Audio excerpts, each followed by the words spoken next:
అందరికీ నమస్తే. నేను మీ వెంకన్న. మిత్రులారా,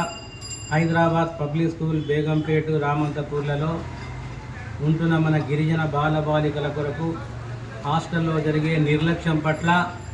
మనం నిన్న ప్రజావాణి కలెక్టర్ ఆఫీస్ హైదరాబాద్లో కలెక్టర్ గారికి విన్నవించడం జరిగింది. అందులో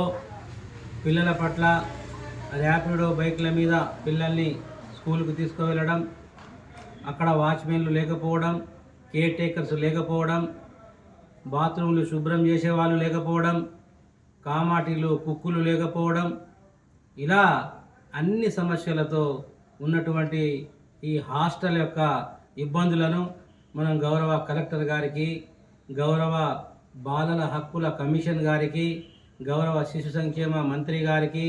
మరి ఆయా అధికారులకు మనము నిన్న విన్నవించిన సందర్భంలో అనేక మీడియా పత్రికలు కూడా ఈ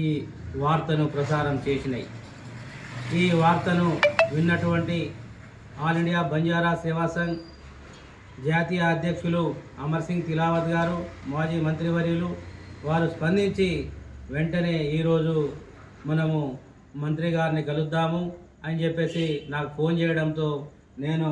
వెంటనే మంత్రి గారి మన అమర్ సింగ్ తిలావత్ గారితో కలిసి గౌరవనీయులు అడ్లూరి లక్ష్మణ్ గిరిజన శాఖ మంత్రివర్యుల్ని కలవడం జరిగింది. మంత్రి గారు ఒకటే అన్నారు, మీ డిమాండ్ ఏంటి అని వారు అడిగినప్పుడు మేము ఒకటే చెప్పినాం, సార్ అక్కడ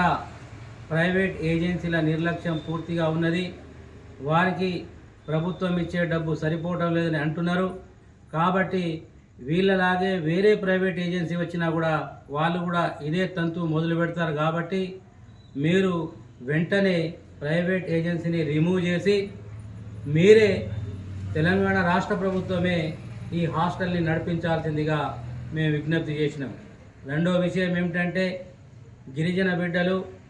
తెలంగాణ రాష్ట్రం నుంచి లండన్కు వెళ్ళి ఓవర్సీస్ స్కాలర్షిప్ కింద చదువుకోవడానికి లండన్కి వెళ్ళిన సందర్భంలో వారికి కూడా ఇప్పటి వరకు స్కాలర్షిప్లు రావటం లేదని చాలామంది గిరిజన బిడ్డలు వచ్చి వాపోయిన సందర్భంలో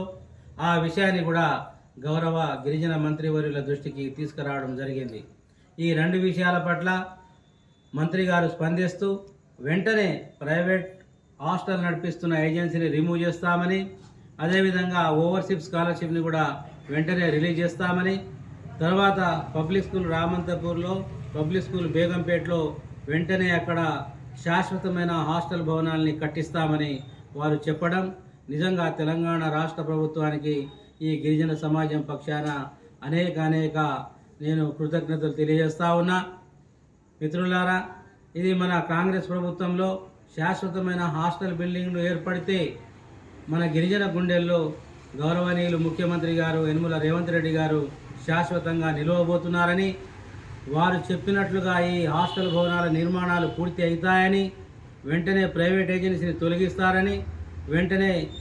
ఓవర్సీస్ స్కాలర్షిప్ని కూడా మంజూరు చేస్తారని మనమందరం నమ్ముతూ ఇంత రాత్రి 8 అవుతా ఉన్నది. ఈ సమయానికి గౌరవనీయులు పెద్దలు అమర్ సింగ్ తిలావత్ గారు వచ్చి మంత్రి గారితో మాట్లాడడం నిజంగా మన పేరెంట్స్ అందరి తరఫున కూడా గౌరవ మంత్రి గారికి, గౌరవ మాజీ మంత్రి గారికి నేను కృతజ్ఞతలు తెలియజేస్తా ఉన్నా.